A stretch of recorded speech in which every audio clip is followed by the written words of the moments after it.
Para explicar si la globalización y la dieta saludable son compatibles, hay que tener en cuenta que la globalización está favoreciendo un comportamiento más uniforme en la población mundial. El concepto de aldea global encierra una contradicción entre lo grande y lo pequeño, entre la aldea y el mundo, entre la diversidad cultural de las sociedades locales y la uniformidad de las grandes metrópolis. Hacer los comportamientos sociales más uniformes los hace más predecibles. Así es posible prever cuál va a ser el comportamiento de los consumidores para aumentar las ventas. ¿Cómo surge una dieta saludable?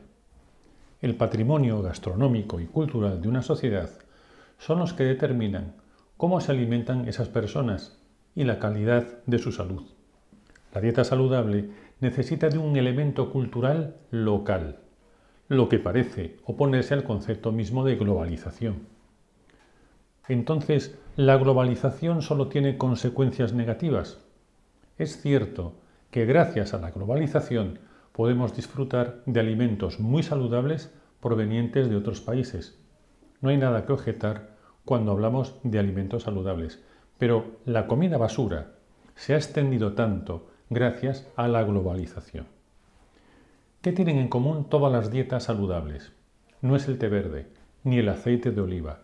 Son los alimentos frescos o de temporada que están presentes en los mercados locales en determinadas épocas del año y provienen de la agricultura regional, lo que implica que son alimentos de gran calidad y por ello de muy buen sabor. El buen sabor es lo que al final determina la fidelidad de una sociedad a una dieta saludable concreta. ¿Cómo conseguir que la población se alimente de manera más saludable? ¿Y cómo conseguir que aumente el consumo de frutas y verduras?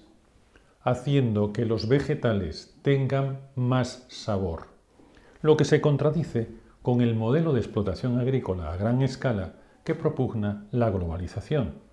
Comer más saludable no consiste solamente en comer alimentos frescos. Un factor importantísimo es cocinar los alimentos saludables para mejorar su sabor y potenciar sus nutrientes, como lo hace la tradición culinaria que siempre va asociada a las dietas saludables.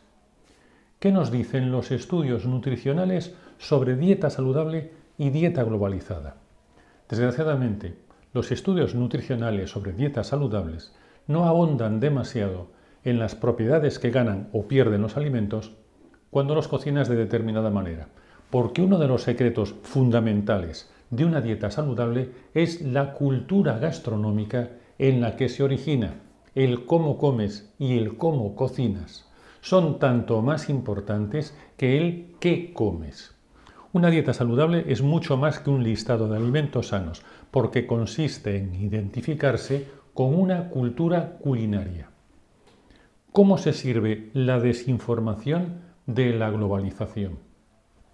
Te lo explicaré con un ejemplo. El yogur está considerado un alimento saludable en todo el mundo, pero la mayoría de los yogures no son saludables porque contienen saborizantes, azúcar y lactosa.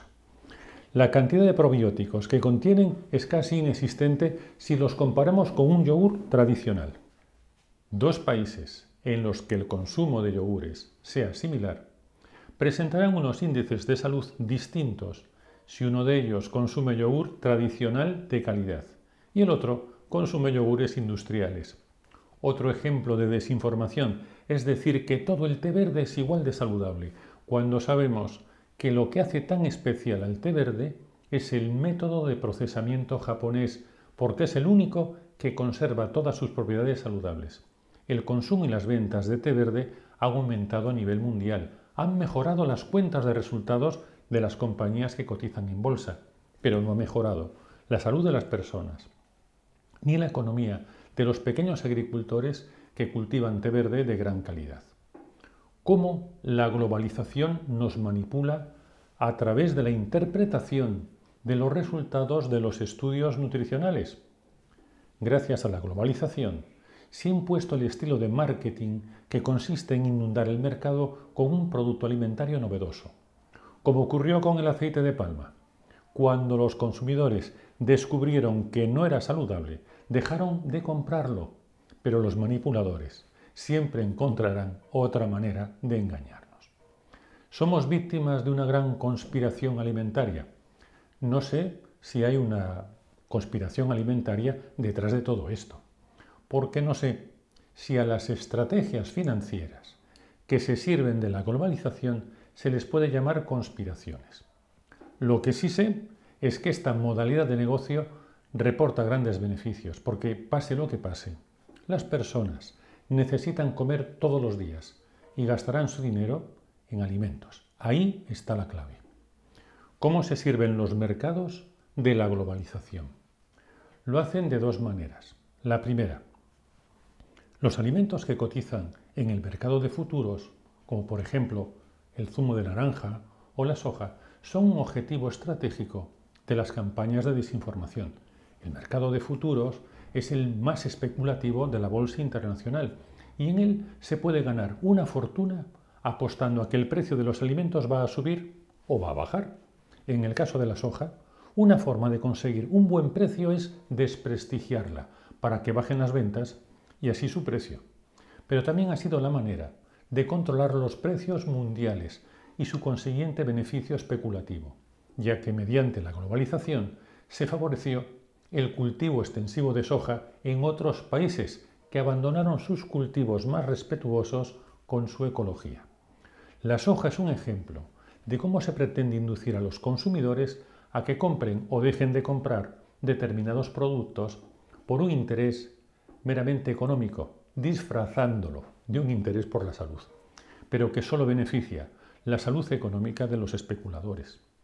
La segunda forma de desinformación globalizada en nutrición la encontraríamos en el origen de los fondos que financian algunos estudios científicos poco rigurosos sobre las cualidades nutricionales de los alimentos.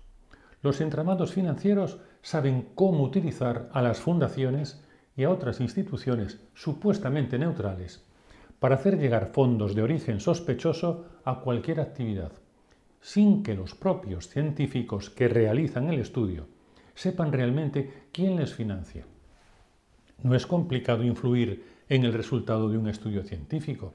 No debes olvidar que los investigadores necesitan de financiación para realizar sus investigaciones. No las pagan de sus bolsillos y en muchas ocasiones no pueden saber quién les está financiando realmente. ¿Cómo es posible influir en cómo nos alimentamos mediante la globalización? Sabemos que las informaciones falsas tienen una difusión mucho mayor en Internet que las verdaderas, pero habría que añadir que este tipo de noticias suelen acompañarse de un marketing que las presenta como un acontecimiento extraordinario. La naturaleza de la noticia, aunque sea falsa, ayuda a su difusión. El factor determinante en esta situación somos nosotros, los usuarios de Internet. Los consumidores somos fáciles de persuadir porque solemos actuar en contra de lo que sería razonable. Hay aspectos en nuestra psicología que escapan al control de la razón, ya que residen en las áreas más instintivas y oscuras de nuestra mente. El factor humano es el que posiblemente más ha influido en la desinformación en nutrición y además es gratis. La globalización y la dieta saludable son compatibles en el nuevo orden mundial. Los alimentos tienen y siempre han tenido un valor económico y estratégico que ha prevalecido sobre el puramente nutritivo, y que esos aspectos pueden influir y mucho en el tipo de noticias que llegan a la población, y que estas noticias pueden influir y mucho sobre la opinión pública, su manera de alimentarse y de comprar los alimentos. La globalización está dejando un rastro en nuestras sociedades que va desde la obesidad infantil a la destrucción de empleo agrícola. Dos situaciones que parecen no estar relacionadas hasta que las ves bajo esta óptica. No hay una conspiración internacional, hay un gran negocio fomentado por eso que llaman el nuevo orden mundial.